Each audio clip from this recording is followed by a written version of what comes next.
Yo guys, Pokemon Master 556 here, and today we have an E-Series Aquapolis Master set with Holos graded by PSA. Freaking awesome. So let's get into it, guys. So, little information about this set. Came out in 2003 and was the second E-Series set to come out, as well as the second to last set to be made by Wizards of the Coast. You could expect booster box prices to be around $8K. If you would like to go ahead and buy one of those, please do it for investment purposes only. Most expensive card out of the set in PSA 10 you'd be expecting to be paying for around $1,000 to $1,100, which is a E-Series Crystal Lugia Secret Rare. It's a very, very amazing looking card. I will be showing you it in the end of the video, so stick around for that. So those are just the non-reverse cards there. As I said before, we do have a nice set of reverse holos as well. So these are really cool. We'll flip through these slowly. Let me get my lighting a little better angled so I don't get a horrible glare. So in this set, for the E-Series, you get a non-holo rare of the exact card, a reverse holo, and a holo version of it. So this set is huge. I believe, if I recall, Aquapolis is actually the biggest set made by Wizards of the Coast. Of course, I believe Skyridge and Expedition are the top three biggest sets out of everything. I think they got about 160 to 170 cards in each of the sets. Pretty insane. But you could also expect top-notch artwork out of these sets, like this Tyranitar and Umbreon right here. Love these cards. I actually bought and opened up a booster box about 7 years ago of this set. I paid around $500 for it, I believe. The pull rates for them, you should get about 12 holos per box, and anywhere in between 0 to 2 crystals in a box as well. The pull rates are supposed to be about 1 in 18 for a crystal holo, and when I had opened up my box, I actually was not lucky enough to even pull a single crystal. So, as you could imagine, I was quite upset about this. I love that Eevee card. But the experience that I got from it and the memories that I will cherish from, getting to open up such an iconic booster box was just amazing. I can't afford to do this anymore. Opening booster boxes, that is. It's just too expensive. I have other things to do with my money, unfortunately, like furnishing my home. Oh my god, this Onyx artwork, though. Let's get a quick zoom in on that. But anyways, just on topics with the cards, man. We've got some oddball cards here as well. As you can see here, I've got 2 different Porygons in the card in the card set. So down here, which is a little hard to see probably for some of you, but this Porygon here on the left actually says 103A, and the one on the right has a B next to it. So what that was is these cards, since they were called E-readers, hence E-Series, they had little scanners on here which you could scan your card with an e-reader for your Game Boy, and it would give up different information about the Pokemon, stuff like that. It's just a fun little thing, but it never really caught on too well in the community for Pokemon, since the Pokemon wasn't doing very good around this time. That's why another reason why booster boxes of these sets are so expensive, and the sets are very hard to find because it's very scarce sets. The booster boxes just weren't printed to oblivion like, Unlimited base set and Jungle Fossil, all those older sets in Unlimited. So, a little bit more difficult to come by, especially when they got 150 cards in a set. So, it's I think the last...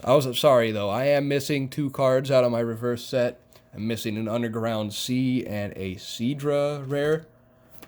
But man, look at those things, man. These energy cards are just Oh, top notch, man. Look at those. Especially that rainbow energy, man. Energy cards are just phenomenal artworks. Absolutely love them. Would love to have that rainbow energy in a PSA 10, actually. It's a very, very cool card. Anyways, guys, let's get back to the Holos. I know that's what you guys are all waiting to see. So, let's get to it. I'll be showing off the PSA 9s that I have in the set here. And I know I'm going to be actually cracking out every single 9 and below of the set and putting this straight into the binder. And I know a lot of you guys are probably thinking, I'm going to kill you. But I have my reasons for it. PSA 9s are a great grade for a card.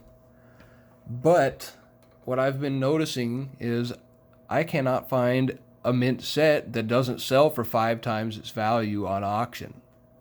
I see a set that's worth, you know, $3,000 and they're selling for $5,000, and I don't know if they're being shill bidded or not, so be careful when you purchase things in the market. I actually bought the holo and non-holo set all graded from one guy, and I feel like I got a pretty good price on it. Definitely cheaper than what people are paying for ungraded sets by far. So just be careful out there, guys. Oh my god, that holo. This Blossom card is absolutely gorgeous. I don't understand why E-Series gets not enough love. Really do actually appreciate a lot of the artworks out of the set. In terms of Aquapolis, there is quite a few really amazing cards, but not compared to Skyridge. Skyridge is by far my favorite of the 3 E-Series sets due to the artwork. That Entei is just insane. Got a gorgeous Espeon with a big old crack in the case here. That's because I have a PSA 10 of this, and I purchased this for a pretty fair price since the case was damaged. So look out for good deals on eBay, you guys. A lot of states are starting to charge state tax. I get charged 10 or 11% state tax purchasing things on eBay. So anytime you can get someone to make a sale through Instagram, through PayPal, it actually negates all sales tax. So keep that in mind. My god, I need to get this Houndoom in a PSA 10. Look at this card, man. I actually pulled one of these and graded it a 10 back in the day out of the booster box that I had opened. But as you guys would think, that down when I first started, I was always broke.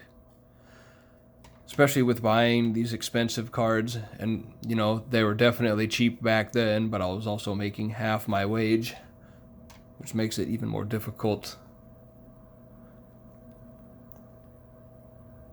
This card is really weird. You would expect you wouldn't see much holo on it, but it just really pops. It's really good. I think quite a few of these cards I actually graded when I sent a PSA about 7 years back. Quite a few of them were actually pop 1s, so really cool. I've actually graded quite a few pop 1s in my time for first edition Wizards of the Coast holos, such as the Neo Typhlosion, the number 17 one. Pretty insane. I've also graded the Mistrovis from, I've actually graded 3 Mistrovis from Neo Revelation. Just a lot of really difficult, hard to find cards that I ended up obtaining from back in the day. The experience that I have earned from doing all of this has just been amazing. Beautiful Scissor. This Slow King card, I absolutely love this one, but I love the Neo Genesis one more. I would love to have this card in PSA 10 sometime when I have the money for it. Unfortunately, with how expensive all this stuff has been, I don't have the cash to end up affording most of it, so gotta pay off most of this stuff still, so it's well worth it. Got this beautiful, beautiful Tentacruel card. Tyranitar. Love this artwork right here. He kind of looks like he's in the jungle. Got a lightning storm going on. Really cool. Got Umbreon, this is my favorite Pokemon, by the way, if you guys didn't know. So I actually pulled this card, not this one specifically, but the one I have in my set. I have a PSA 10 of. I pulled that out of the box, and I've had it ever since. It's a very special card. And look at this bad boy right here. You guys want to know what PSA 5s look like? Look at that. Let me see if I could get it to show. It's right here. Looks like a big thumbprint. Maybe I'll show it from the back. Got a bit of a... Sorry for the glare of the chandelier, but yeah, you could see that there. Nice crease down there. So that's around what a PSA 5 should look like.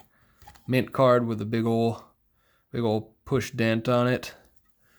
Poor card, needs to get replaced. Got the Zapdos here. Absolutely lovely card. Got the Crystal Kingdra. So these are the secret rares out of the set. There are 3 secret rare crystal cards. Kingdra, of course, being the cheapest one of the 3, but still a gorgeous card either way. And then we've got the Nidoking crystal. Beautiful. Totally reminds me of Dragon Ball Z. Looks like he's trying to go Super Saiyan.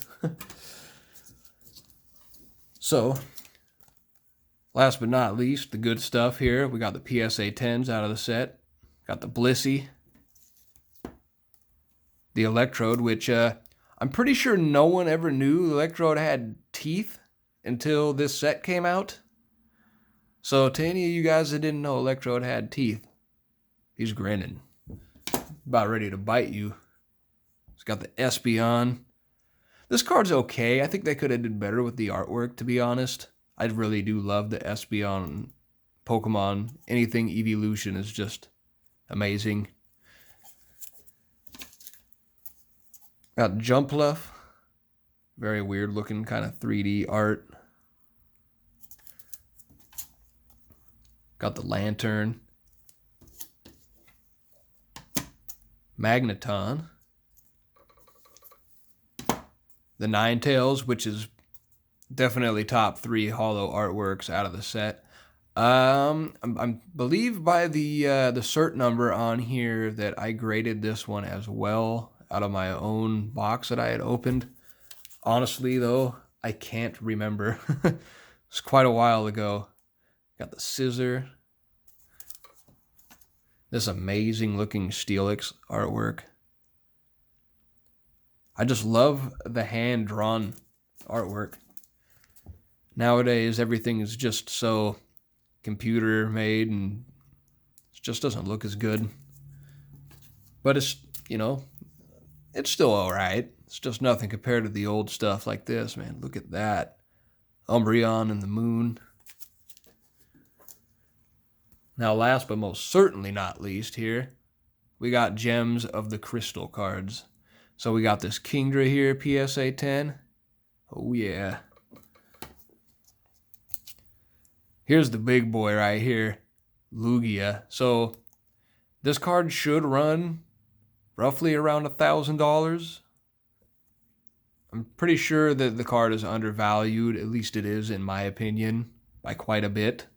Should at least be about a $1,500 card easily. The pop's not crazy high or anything on a lot of these crystal cards. Just an absolutely gorgeous card too. Look at that. And then of course, my favorite right here, Crystal Nidoking in a 10. So, pretty happy with this set. Overall, it is a huge and amazing set. This is a very, very big accomplishment to collect this in a master set. It's definitely not something that you're just going to be able to find overnight. So if you want to go ahead and try to find one, I don't think that you're going to find it for any less than probably $4,000 in a master set, especially if the set's near mint to mint. So, guys, good luck to you. Happy hunting. I hope you enjoyed the video. Peace.